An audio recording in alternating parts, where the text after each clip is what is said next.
Hello students, welcome to this video lecture on sequences and series, lecture number 20. So what we will learn in this lecture is the Leibniz test for this convergence of an alternating series and the absolute convergence and conditional convergence of a series. So this is all that we will learn in this lecture. So let's start. First of all, we have what is called the definition of an alternating series. What is an alternating series? A series with terms alternatively positive and negative is called an alternating series. Alright. Thus, the series A1 minus A2 plus A3 minus A4, alright, where each AN is positive is called an alternating series, and an alternating series is represented like this. Okay, summation minus 1 raised to the power n minus 1 an I varies from 1 to n, where each an is positive. So first of all, we have this is what is called the Leibniz test to discuss the convergence. The Leibniz test to discuss the convergence of an alternating series. So this test states that the alternating series minus 1 raised to the power n an, as n varies from 1 to infinity, which is a1 minus a2 plus a3 minus a4. Alright, each an is positive. This series is convergent if what happens? If number one, the terms of the series are decreasing, that n plus 1th term is less than or equal to the nth term for all n. Alright, these terms of the series are decreasing, and secondly, the limit of an as n tends to infinity should be 0. Alright, so if these two things happens in an alternating series, that the terms of the series are decreasing and limit of nth term is 0, then the series would be convergent by Leibniz test. So how do we prove Leibniz test? So this is how we go. So let Sn be the nth partial sum of this series. Let Sn be the nth partial sum of the given series. Then and let's write S2n. So S2n would be A1 minus A2 plus A3 minus AN up to A2n. Okay, this would be S2n. So this S2n can be written as A1 minus A2 minus A3 minus A4 minus A5 minus A2n minus 2 minus A2n minus 1 minus A2n. S2n can be written like this. So this is A1 minus a2 minus a3 plus a4 minus a4 plus a2n minus 2 minus a2n minus 1 plus a2n. So you can write like this. Now all these terms are, since an plus 1 is always less than or equal to an, so a3 is less than a2 and a4 is less than a5, and so because of that all these terms are greater than or equal to 0. So all these terms are greater than or equal to 0, and you are subtracting something positive from A1. So this is less than or equal to A1. That means the sequence S2n is a bounded above sequence. This sequence S2n is bounded above. Also we will prove that, also we will show that the sequence S2n is monotonically increasing. How do we show that S2n is monotonically increasing? First you take S2n plus 2. S2n plus 2 is S2n plus n plus 1, 2n plus 1th term and minus 2n plus 2nd term. So S2n minus S2n is equal to A2n plus 1 minus A2n plus 2, and this would is always greater than or equal to 0 because AN's is a decreasing sequence. So this is greater than or equal to 0 for all n because the next term is smaller than the previous term. So S2n plus 2 is greater than or equal to S2n for all n, and that means S2n is a monotonically increasing sequence. And this sequence is also bounded above. We have already seen this sequence is bounded above. So S2n is a monotonically increasing sequence which is bounded above, and that means S2n is convergent because every monotonically increasing sequence which is bounded above is convergent. So since sequence S2n is convergent, suppose the limit of S2n is equal to S. Now the limit of s2n plus 1 as n tends to infinity, s2n plus 1 can be written as s2n plus a2n plus 1. So if you take the limit as n tends to infinity, this would be equal to the limit of s2n plus the limit of a2n plus 1 as n tends to infinity. But this limit is 0 because we are assuming in the statement of the theorem that the nth term goes to 0. So this limit is s. So you can see that the limit of s2n is s and the limit of s2n plus 1 is also s. It's okay, s2n and s both converge to the same limit. Now we claim that s also converges to s. This we claim and we will prove this claim. So let epsilon positive be given. Since s2n converges to s, so there exists a natural number m1 such that s2n minus s is less than epsilon for all n greater than or equal to m1. And also since s2n 2n plus 1 converges to s, so there exists a natural number m2 such that s2n minus s is less than epsilon for all 2n plus 1 greater than or equal to m2.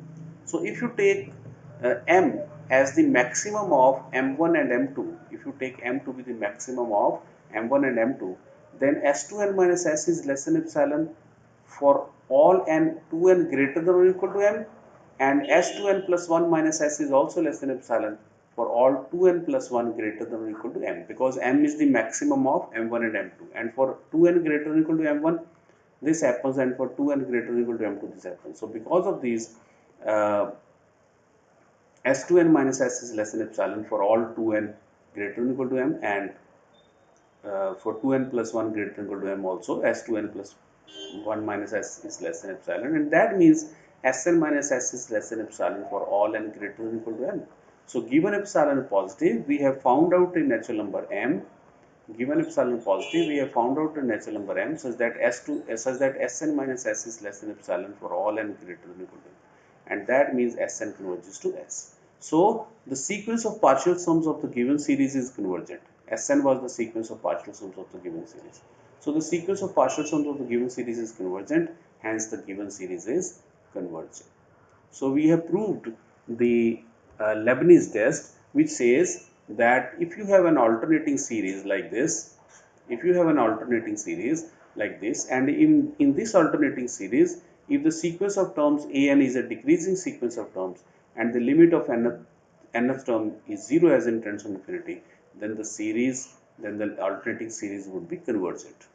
So we have proved this result completely, and now we discuss what is absolute and conditional convergence of a series. Okay, we will discuss about the absolute and conditional convergence of a series. So a series an is said to be convergent absolutely. We say that a series converges absolutely if what happens? If this series is convergent. If this series is convergent, then we say that the series converges absolutely. And when do we say that a series converges conditionally?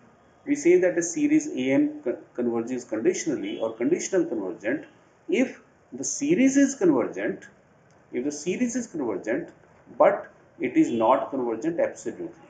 If a series is convergent but not absolutely, then the series is said to be conditionally convergent. So if and since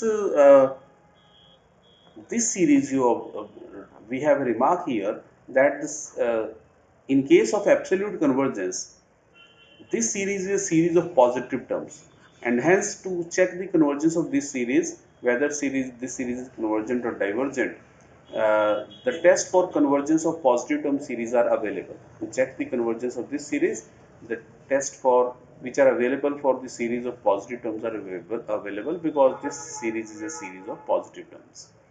All right. So, but you must we have learned, when do we say that a series is absolutely convergent? We say that a series is absolutely convergent if this series is convergent, and we say that a series is conditionally convergent if the series is convergent but it is not convergent absolutely. All right. So we have these two definitions. Now we have this theorem which says which tells us that every absolutely convergent series is convergent. If you have an absolutely convergent series, then it will be convergent. That means if this series is convergent, then this series would also be convergent. Okay, if a series converges absolutely, then it will be a convergent series. So how do we prove this? Let an be an absolutely convergent series. Suppose an is an absolutely convergent series. This implies this series is convergent. So let epsilon positive be given. Now, by Cauchy's general principle of convergence, there will exist a natural number m such that the modulus of am plus 1 mod plus am plus 2 mod plus mod of an is less than epsilon for all n greater than or equal to n. This is by Cauchy's general principle of convergence of series. Given any real number epsilon positive, there will exist a natural number m such that this number is less than epsilon for all n greater than or equal to n, because this series is given to be absolutely convergent. So at this modulus can be, you can get rid of this modulus, okay, you can remove this modulus. So this number is less than epsilon for all n greater than or equal to m, and this number is now, because of this inequality, mod of x plus y is always less than or equal to mod x plus mod y. Because of these inequalities, this you have mod of am plus 1 plus am plus 2 plus an is less than or equal to mod of am plus 1 plus mod of am plus 2 plus mod of an, and this is given to be less than epsilon for all n greater than or equal to m. So you have got that given any real number epsilon positive, there exists a natural number m such that this number this number is less than epsilon for all n greater than or equal to n. So by Cauchy's criterion, that means this series is convergent. Hence this series is convergent by Cauchy's criterion. So we have proved that if a series converges absolutely, then it is convergent. If a series converges absolutely, then it is convergent. So next, we have to show that absolute convergence, we have already shown that absolute convergence implies convergence. If a series converges absolutely, then it is convergent. That we have already shown. Now we will show that the converse of this statement is not true. The converse is not true. For example, consider this series. Consider this series minus 1 raised to power n minus 1, 1 over n varies from 1 to infinity. This series is 1 minus 1 by 2 plus 1 by 3 minus 1 by 4 and so on. So this series is an alternating series where an, okay, an you can take as 1 over n, and and an is monotonically decreasing, 1 over n is monotonically decreasing sequence, and also an is positive for all n, and also limit of 1 over n as n tends to infinity is 0. So all the conditions of Leibniz test are satisfied. Hence by Leibniz test, this series is convergent. By Leibniz test, this series is convergent. But if you take the series of the absolute values of this series of the absolute values of the terms of this series, if you take this series, taking the absolute values, this series is simply summation 1 over n varies from 1 to infinity, and we know that this series is not convergent. This series is not convergent. All right, now this is pretty easy to see by p test. You can say this, you know that this series is not convergent. So you have an example of the series uh, which is convergent. Example of a series which is convergent, all right, but not absolutely. Okay, so this all right, you have example of a series which is convergent but not absolutely.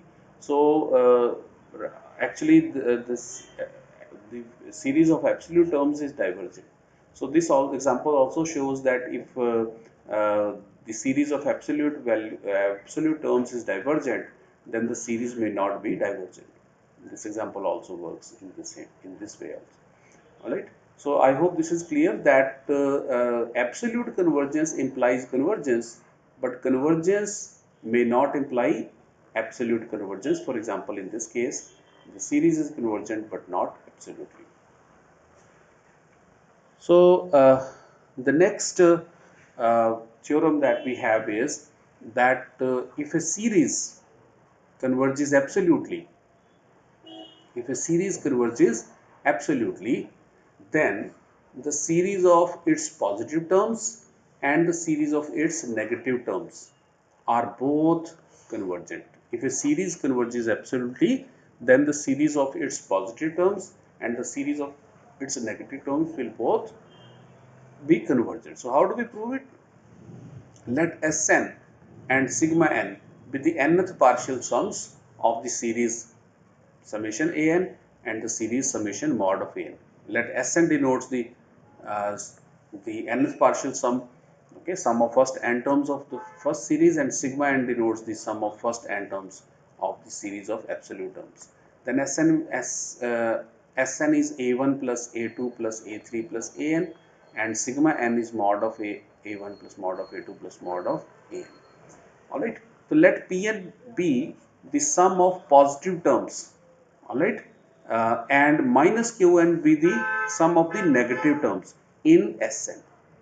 In Sn, suppose Pn is the sum of positive terms and minus Qn denotes the sum of negative terms. Then what would be Sn? Then Sn would be Pn minus Qn.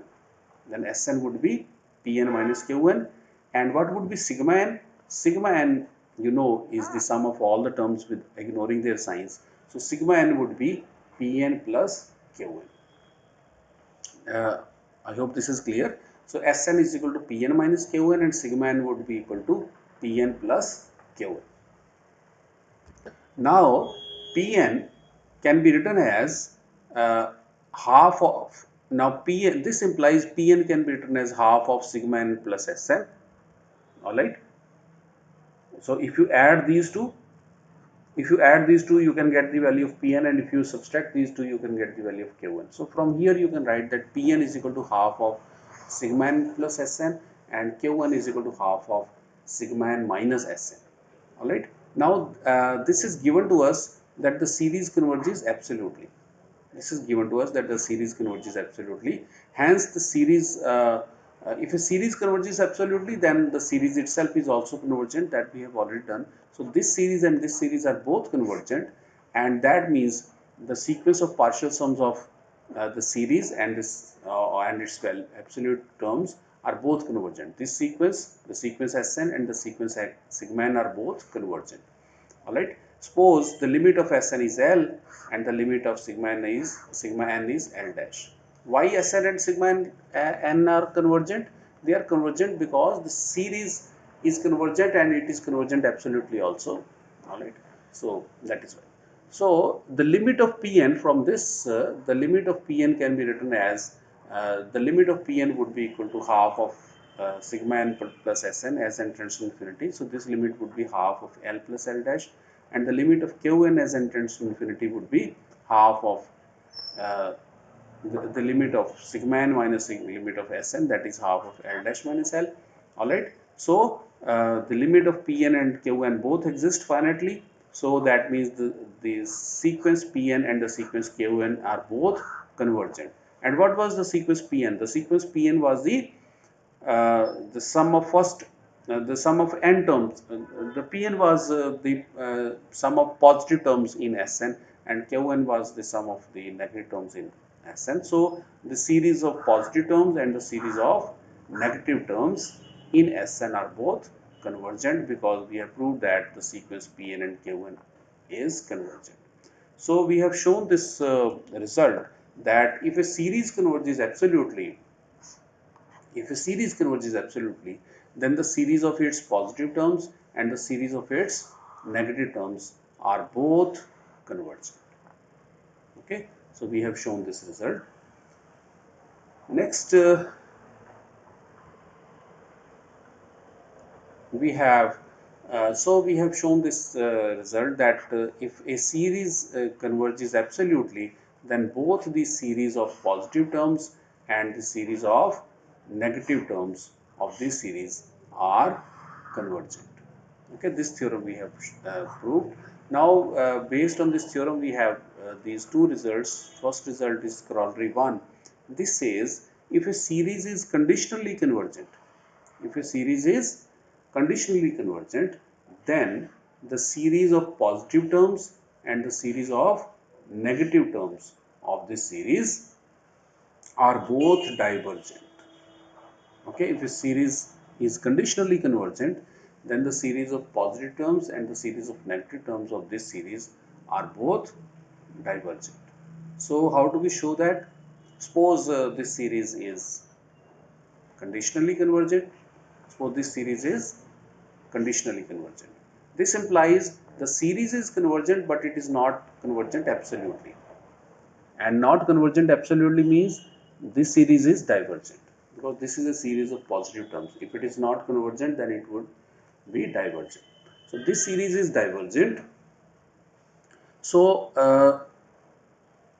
then Sn would be convergent. Sn is the sum of first n terms of this of our series. So Sn is convergent and sigma n is divergent. Sigma n is the sum of first n terms of the series of absolute values of the given series. So the sequence Sn is convergent and the sequence of partial sum sigma n is divergent.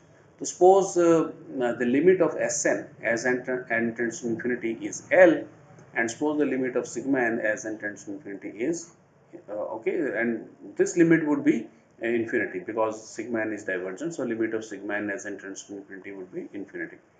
Uh, so Sn is the sum of first n terms of the series, and sigma n is the sum of first n terms of the series of absolute value terms.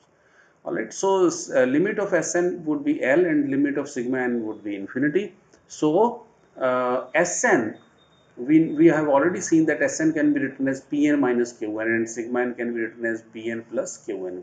What is Pn? Pn is the sum of positive terms and minus Qn is the sum of negative terms in Sn, where Sn is the nth partial sum of the given series. So Pn from these two, if you add these two and subtract these two, you can find Pn and Qn. So Pn can be written as half of Sn plus sigma n, and Qn can be written as half of sigma n minus Sn. And we have already seen that limit of Pn as n tends to infinity is infinity, and limit of Qn as n tends to infinity is infinity. Uh, all right. So because why? Because limit of Sn is L and limit of sigma n is infinity. So limit of Pn and Qn both would be infinity, and that means the sequence Pn and Qn are both divergent. All right. So the series of positive terms and the series of negative terms of the given series are both divergent. So the series of positive terms and the series of negative terms are both divergent. All right. So next corollary is we have corollary 2 of the given theorem. This corollary says that a series with mixed signs, okay, a series with mixed signs cannot converge, cannot be a convergent series. If what happens? If the series of its positive terms is convergent, but the series of its negative terms is divergent. If the series of its positive terms is convergent and the series of its negative terms is divergent, then the series cannot be itself cannot be convergent series. And also, if the series of positive terms is divergent but the series of negative terms is convergent, then also the series will not be convergent. So we have this corollary which says we have to prove that a series with mixed signs cannot be a convergent series if the series of its positive terms and the series of its negative terms behave differently. If one is convergent and other is divergent. So how do we prove this? A convergent series, we know that a convergent series is either conditional, either absolutely convergent or conditionally convergent. Any convergent series would be either convergent absolutely or convergent conditionally. This is clear to us, all right, that every convergent series is either convergent absolutely or convergent conditionally. If it is convergent absolutely, if a series is convergent absolutely, then both the series of its positive terms and negative terms is convergent. This we have proved already. Alright, if a series is convergent absolutely, then the series of its positive terms and negative terms, alright, are both convergent. And if a series is convergent conditionally, if a series is convergent conditionally, then both the series of its positive terms and the series of its negative terms are both divergent. They are both divergent if the series convergent conditionally. So if a series is convergent absolutely, then both the series of its positive terms and negative terms are convergent, either or both are divergent. So if a series is convergent, then it cannot happen that out of its series of positive terms and negative terms, one would be convergent and other would be divergent. So, if the series of positive terms and negative terms of a series have different behaviors, that one is convergent and other is divergent, then that series cannot be a convergent series, because a convergent series would be either convergent absolutely or convergent conditionally. In case of convergent absolutely, both the series of positive and negative terms would be convergent, and if the series is conditionally convergent, then both the series of positive terms and negative terms would be divergent. All right. So we have proved this uh, corollary. Now we will do some exercises based on Leibniz test. Uh, First of all, we have to test the convergence of this series 1 over 1 into 3 minus 1 over 2 into 4 plus 1 over 3 into 5 plus 1 over 4 into 6, this series. So how do we test the convergence of this series? Compare this series with summation an varies from 1 to infinity. This series can be written as minus 1 raised to the power n minus 1 over n into n plus 2, as n varies from 1 to infinity. Alright, and this series can be written as summation minus 1 raised to the power n minus 1 into bn, where bn is equal to 1 over n plus 2, 1 over n into n plus 2. So this the given series can be written like this, where bn is this series. Now observe that all bn's are positive for all n, and bn is a monotonically decreasing sequence. This is a monotonically decreasing sequence. Also, limit of bn as n tends to infinity is 0. If you take its limit as n tends to infinity, it is 0. So by Leibniz test, all right. So all the conditions of Leibniz test are satisfied. Hence, by Leibniz test, the given series is convergent. So given series is convergent by the Leibniz test. And if you take the absolute value of the terms of the series, if you take mod of an will be just 1 over n plus 1.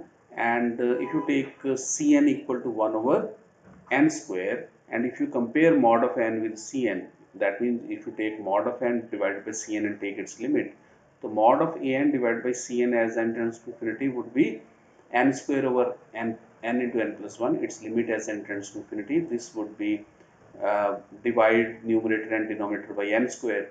So you get this limit, and this limit is 1, and 1 is not equal to 0. So if the limit of mod of an and divided by Cn, if this limit is a finite limit other than 0, then by comparison test, this series and the series Cn would converge and diverge together. These two series would converge and diverge together because of the comparison test. And we know that this series this series is Cn. This series is convergent by p test. By p test, this series is convergent if p is greater than 1. Now p is 2 here, so this series is convergent. So the series summation mod n as n varies from 1 to infinity is also convergent, and that means this series converges absolutely. All right, so we have shown that this series converges absolutely, and note that if a series converges absolutely, then itself is convergent. If a series converges absolutely, then the series itself is convergent. So we need not have checked that the convergence of the series by Leibniz test earlier. We should have first checked its convergence. We should have first checked its absolute convergence. If a series is converges absolutely, then the series itself would also always be convergent. All right. And if it does not converge absolutely, then it may be convergent. Then we could use Leibniz test. So next is we have this exercise, test the convergence of this series 1 minus 1 over 2 raised to power p plus 1 over 3 raised to power p minus 1 over 4 raised to power p and so on, where p is positive. So this series summation an as n varies from 1 to infinity can be written like this. All right. minus 1 raised to power n minus 1 over n raised to power p, and it can be written as minus 1 raised to power n minus 1 into bn, where bn is this series. Bn is equal to 1 over n raised to power p, where p is positive. So you note that bn is positive for all n, and bn is monotonically decreasing, and limit of bn is 0 as n tends to infinity. So by Leibniz test, this series would be convergent. All the conditions of Leibniz test are satisfied. So this series is convergent. And if you take the absolute values of an, absolute values of an would be 1 over np, and so summation of mod of an as n tends to infinity is simply this series, and this series we know is called p series. This p series is convergent for p greater than 1 and divergent for p less than or equal to 1. Alright. So the series converges absolutely if p is greater than 1. So the series converges absolutely if p is greater than 1, and the series converges conditionally if p is less than or equal to 1, because the series is convergent, but it is not convergent absolutely if p is less than or equal to 1.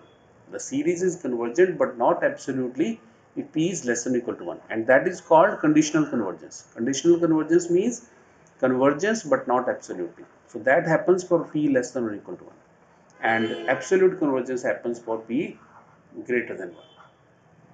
So this was exercise 2, and now we have this assignment that you have to solve based on this video lecture. So the first question is, test the convergence of this series summation minus 1 raised to the power n minus 1 over square root of n plus 1, n varies from 1 to infinity. This is the first question. Second question is, test the convergence of the series minus 1 raised to power n minus 1 cos square n alpha over n into under root of n, n varies from 1 to infinity, where alpha is any real number. Third question is, discuss the convergence of this series 1 minus x square by 2 factorial plus x4 by 4 factorial minus x6 by 6 factorial, and so on.